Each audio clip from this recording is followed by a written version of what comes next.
Si quieres alcanzar el equilibrio entre tus finanzas, tus relaciones y tu bienestar, has llegado al lugar indicado. Bienvenido a Salud, Dinero y Amor, con María Elena Vega, Romina Román y Claudia Villegas. La mejor forma de invertir tu tiempo. Kiss me out of the bearded barley nightly, beside the green, green grass. Swing, swing, swing the spinning step. You wear those shoes and I will wear that dress. Oh, kiss me beneath the milky twilight. Leave me. Bienvenidos a Salud, Dinero y Amor este jueves 13 de febrero. Yo soy Romina Román. Mañana Día del Amor y la Amistad. Muy feliz de estar con toda la gente que nos escucha y con mis queridísimas amigas llenas de amor y de amistad también. María Elena Vega. Muy buenas noches, qué gusto que nos acompañen. Aguas, muchísimo cuidado por favor con los administradores de edificios y de condóminos. Sigue habiendo muchos desfalcos. Y otra queridísima amiga que también vamos a recordar un día especial, Claudia Villegas. Muchas gracias, Romina. María Elena. En efecto, pues hoy se celebra el Día Mundial de la Radio, establecido en la Conferencia General de la UNESCO. También es el mismo día de la creación de la Radio de las Naciones Unidas en 1946 y nosotros enviamos un saludo desde aquí a la familia Ibarra, que han hecho radio durante muchos años. Gracias por Salud, Dinero y Amor. Pues hoy tenemos un programa con mucho amor y con mucha información. Sobre todo, vamos a tener a Gerardo Carrillo. Esta fue una petición de Claudia Villegas. Él es director de Finanzas Públicas de Fitch. ¿Cómo está la economía y qué más vamos a tener, María Elena? Así es, en unos momentos también nos vamos a enlazar con Carlos Abelleira. Él es director general de Aspel Farmacéutica. ¿Estamos en medio de una crisis de desabasto de medicina? ¿No lo estamos? ¿Qué tanto se podría solucionar estos ajustes, si es que se pueden llamar ajustes? Y vamos a hablar también sobre finanzas y pareja. Tendremos un par de contenidos muy interesantes sobre lo que se debe hacer en materia de negocios, de manejo de préstamos, Romina. El Parlamento abierto, están analizando temas de outsourcing. Vamos a tener al director jurídico de Manpower para que nos platique qué se dio en este primer encuentro, María Elena. Así es, y si tienes un negocio con tu pareja y se quiere diluir este negocio por diferentes circunstancias, de verdad no te pierdas la entrevista que vamos a tener con nuestra abogada Lupita Hernández Castillo. Un programa con mucha, muy buena información y sobre todo con mucho amor. Quédese con nosotros y sin más preámbulo, comenzamos. En Salud, Dinero y Amor, la entrevista por 88.9 Noticias. Lo prometido es deuda, ya no estamos enlazando con Gerardo Carrillo, él es director de Finanzas Públicas de Fitch. Muchísimas gracias, Gerardo, muy buenas noches. Hola, ¿qué tal? Buenas noches para ti, para Claudia, Romina y para todo el auditorio. Qué amable, gracias. Oye, Gerardo, empezamos un 2020 con muchas noticias, muchas cosas que se hacen, que no se hacen, pero desafortunadamente con una economía que todavía no empieza a reactivar y con una inversión detenida tanto en materia pública y privada. Por lo menos esa es la expectativa.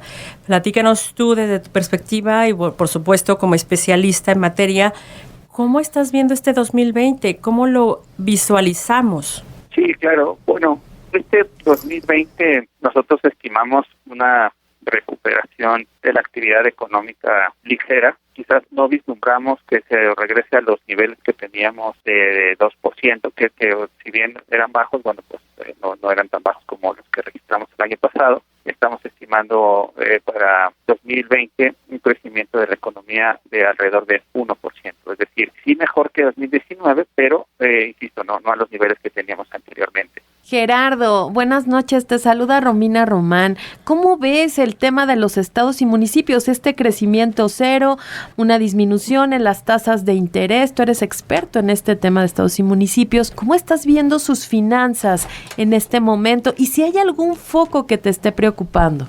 Sí, bueno, en el caso de los estados y municipios, desde luego que el crecimiento bajo de la economía, aunque no es el mismo, sí podemos tener crecimientos tanto dispares, tanto en estados como municipios, pero en términos generales una actividad económica deprimida, llega a afectar sobre todo lo que es la parte de recaudación, ¿no? Tanto la recaudación local como la recaudación federal, aunque las participaciones en su conjunto tuvieron un ligero incremento de 3%, pero bueno, este 3% pues no era, digamos, lo que se podía haber esperado. Entonces, por el lado de los ingresos sí se ven relativamente afectados. Lo que tuvieron que hacer en 2019 fue recortar gastos, y ahí es en donde algunos batallan un poco más, ¿no? Algunos, sobre todo hablando de municipios, tienen estructuras de gasto relativamente abultadas. Eso les estrecha los márgenes de operativos o la flexibilidad financiera con la que ellos cuentan. Y en materia de endeudamiento, realmente yo diría que no es una preocupación.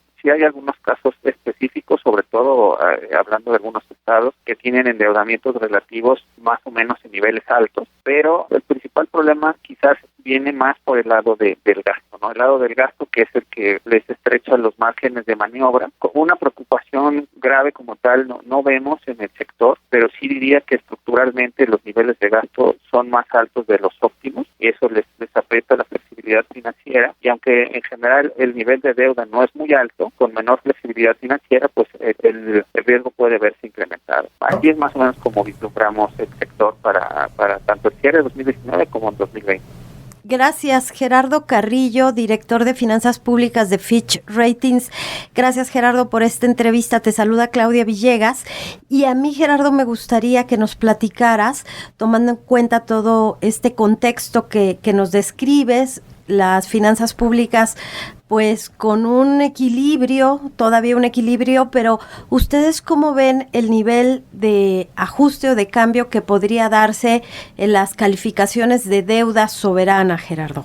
Hablando de lo que es la deuda soberana, el ajuste lo hicimos, se puede decir, el año pasado, ¿no? El año pasado, en junio, bajamos la calificación, estaba en BBB+ con perspectiva negativa, y se bajó a BBB con perspectiva estable. Y esta perspectiva, digamos, se ha mantenido en los últimos meses. No pensamos que la calificación soberana pueda moverse en el corto plazo. Sí vemos esta relativa estabilidad. La posición de la empresa, lo que nosotros pensamos es que, bueno, de alguna manera, si bien los ingresos han estado por debajo a lo mejor de lo presupuestado, pues la reacción del gobierno federal ha sido compensar esta caída en ingresos con recortes en el gasto. Entonces, sí se ha mantenido una estabilidad y una credibilidad en lo que son las políticas públicas, y quizás los desafíos más importantes en cuanto a la calificación soberana, por una parte, es la contingencia que puede representar Pemex sobre las finanzas públicas. Si consideramos que la situación financiera de Pemex es complicada y el soporte que necesite del gobierno federal, pues sí se puede volver una contingencia y una limitante en la calificación soberana. Y la otra limitante, que es a lo mejor un poco más difícil de modificar en el corto plazo, tiene que ver con los indicadores de gobernabilidad. En México están muy por debajo de la mediana que vemos en países calificados en la misma categoría de BBB. De hecho, compara más con países calificados en la categoría inferior de W. Y estos indicadores de gobernabilidad pues tienen que ver con Estado de Derecho, con control de la corrupción,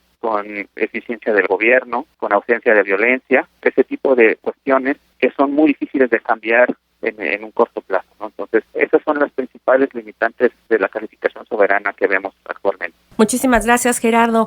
Oye, Gerardo, dentro de todo este panorama, ¿cómo crees entonces que nos va a estar yendo a todos los mexicanos de a pie? Digamos que en términos generales, vamos a decir, traducir esta estabilidad, ¿no?, a lo que es la vida cotidiana. Pensamos que los mexicanos, algo que es importante en la vida cotidiana, entonces, por ejemplo, los niveles de inflación estimamos que se mantengan controlados. El año pasado tuvimos la inflación más baja en los últimos años, ¿no? Pero la inflación ya está subiendo, por ejemplo. Y el empleo alcanzó el nivel más bajo desde 2015, 27% de disminución respecto a 2019 también, Gerardo. Sí, entonces este tipo de indicadores, bueno, pues nos habla que las familias pues probablemente van a tener un año en términos normales, sin agitaciones, el hecho de que las tasas de interés estén disminuyendo, pues eso es benéfico incluso para la propia reactivación económica. Entonces pues, pensamos que bueno, si alguien toma un préstamo, bueno, las tasas van a ser muy parecidas, quizás con cierta tendencia a la baja, y básicamente vaya, no creemos que vaya a haber algún exabrupto en el nivel económico, digamos, de las familias de México. Oye, Gerardo, yo quiero retomar un poco la pregunta de Claudia, y lo que me llama muchísimo la atención es Pemex.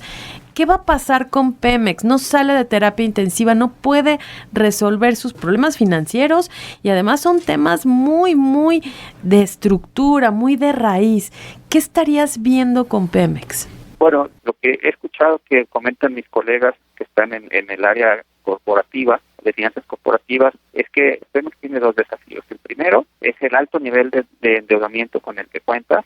Es la empresa petrolera más endeudada del mundo, y eso evidentemente presiona las finanzas porque año con año pues tiene que estar haciendo frente al servicio de la deuda, que es considerable. Y el otro es un desafío que tiene que ver más con la operación de la empresa, es recuperar la producción, estabilizarla y, de ser posible, recuperarla. Ahora, las estimaciones que hacen mis colegas de finanzas corporativas es que el presupuesto o el margen de maniobra que tiene Pemex, a pesar de que recibe apoyos importantes de parte del gobierno federal, no es suficiente para alcanzar los niveles de producción que se necesitarían como para estabilizar las finanzas de la petrolera y en sí mismo su calificación. Esos son los dos principales desafíos de la empresa. Gerardo, nos gustaría, para concluir esta entrevista aquí en Salud, Dinero y Amor, que nos hablaras un poquito de la expectativa de crecimiento, de la aportación que pueden hacer estos grandes sectores que traen rezago, ¿no? Sector comercio, sectores terciarios están creciendo, pero la actividad industrial está pues prácticamente detenida y eso no está haciendo que el PIB crezca. ¿Tú consideras, Gerardo, que el gobierno sí puede definir estas reglas que les está pidiendo el sector empresarial desde hace meses? Creo que sí, creo que debería ser interés del gobierno dar certidumbre, porque finalmente eso lo han manifestado públicamente.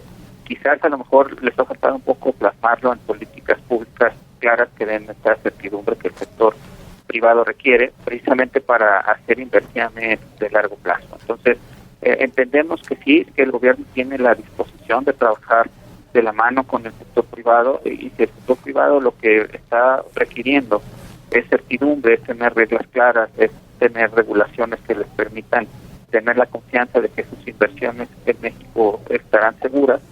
Me parece que el gobierno tiene los incentivos de hacerlo, porque finalmente mayor actividad económica repercute positivamente también en mayor recaudación para el gobierno. Entonces es como que un juego ganar-ganar, en el que no vemos que el gobierno gane absolutamente nada mientras la economía permanezca detenida. Muchísimas gracias, Gerardo. Pues cierras con un gran tema, la capacidad de recaudación del gobierno y esta debilidad estructural ya de la economía. Ojalá que en una siguiente entrevista pudiéramos platicar precisamente de eso, de los ingresos tributarios del gobierno federal. Muchas gracias, Gerardo, por la entrevista. Claro que sí, con mucho gusto lo hacemos más adelante. Gracias a ustedes y buenas noches. Muchas gracias. Hoy día de la radio es un gusto ejercer esta profesión aquí en ASIR junto con la periodista María Elena Vega y Romina Román. Gracias por seguir con nosotros festejando la radio. Somos Salud, Dinero y Amor. Mujeres de Radio, Salud, Dinero y Amor por 88.9 Noticias. Zipirili, Salas de Fiestas Infantiles, presenta. Hola, soy Alexa Mirón, directora de Zipirili. ¿Sabes la importancia de la autoestima en los niños? Como padre, ¿qué tienes que hacer para fomentar el autoestima? Te doy las siguientes recomendaciones. Es importante desarrollar el sentido de responsabilidad para que se comprometa con una tarea. Por otra parte, hazlo partícipe en la toma de decisiones dentro de la casa. Es esencial premiarlo cuando haga sus tareas, aun cuando no se lo hayas pedido. De esta forma, vas a reforzar su buena conducta y será un niño proactivo. Ayúdalo a que vea sus fallas como un área de oportunidad y no como algo malo en su persona. Recuerda que la principal fuente de autoestima en los niños es el trato que recibe de quienes lo rodean, y es fundamental que reciba todo el cariño sin caer en la sobreprotección. Zipirili, Salas de Fiestas Infantiles, presentó.